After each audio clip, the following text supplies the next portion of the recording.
So I'm here with Rick Champion. Rick, we're happy to have you on the show today. It's good to be here, Alan. Appreciate it. Now, Rick is a contractor, and can you tell us somewhat about your business?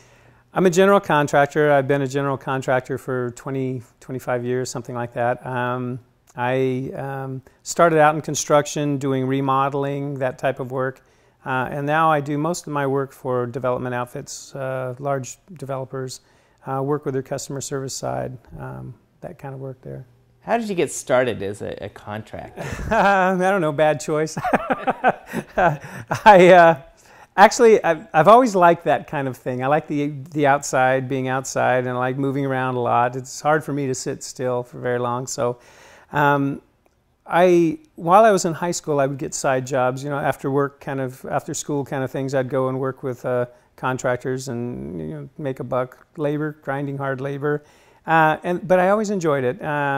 So later on, I found an opportunity to did some different odd work, and then went to work for a friend of mine who was a contractor, and ended up working for him several years, and found out I really liked it, and thought I might stay with it. Then I met another fella and kind of went off into kind of fixing up homes, buying homes, fixing them up, and renting them out, that kind of thing. So kind of by accident, I guess, I just fell into it. But it's been good for me, and I really enjoy it.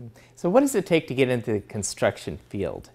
Well, if you're going to be a contractor, you want to get a contractor's license. You need about 5 years of experience. And then after you've been in the trades with some varied experience in doing different things, and then you can apply for a contractor's license. You take a test. The test has two parts. It has the trade, and then it has a part on the law.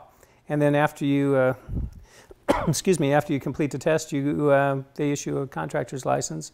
Then you're out there, you can hang your shingle and do your work. So the bidding process, when you get a job, they want to know an estimate for the job costs. How do you work those out? Okay, well, typically what I do is if someone contacts me and says they're interested in doing something, say an addition to their home, what I do is I'd make an appointment, go out to their home, meet with them, get some sense of what they really want, what they need. Oftentimes, I've found that sometimes they don't really have a real good idea. They know they want more space, but they don't know. So I try and ask specific questions like, what are you going to use it for? What do you really need? Who's in the house here? Is it bedrooms? Is it living space, kitchen, whatever it is? So get some sense of what they need. And then I've always found it helpful if you sit down with them and try and walk, if they have, oftentimes they have a little sketch or something that they've made, walk through it with them so that you're saying, okay, as we come in this door, you're going to have, switches here. Is your kitchen going to be here? How are you going to? So it's practical for them. After I've done that and got some idea, usually I'll hook them up with a architect or a draftsperson. If they have a pretty good idea, you can get someone that'll just draw it up for them.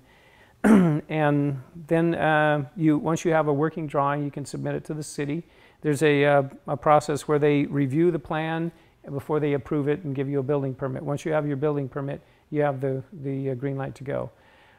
There's the part that I left out is the contract with the customers. So once they have an idea what they want, then what I do is I would take the plans and I would take it apart in that I figure out what all the materials are that go into it.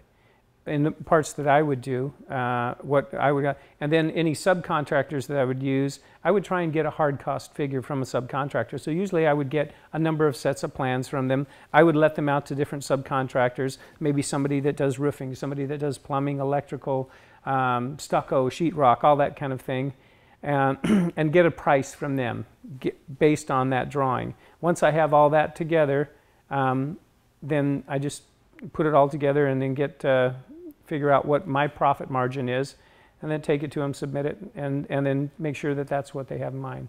And hopefully I'm the guy that they want to use.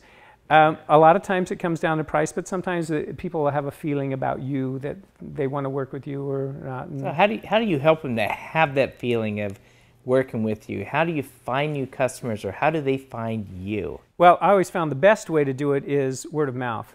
If you've worked for somebody that they know in the past and they recommend you, that's always the best way to go. They have confidence in you. The problem is sometimes, like maybe other trades, sometimes they don't know you, and a lot of times it involves a lot of money. And so they'll be a little uncomfortable knowing that they're writing you a check for a fair amount of money and making sure you don't go to Mexico with it or something like that. So what I think is, if somebody recommends you, I've also found too that if you sit down with people in their home, they have some sense about maybe who you are. They get a feeling about you. And I think a lot of times that's how it is. I can remember one house in particular, one lady was remodeling her home. I went to her home.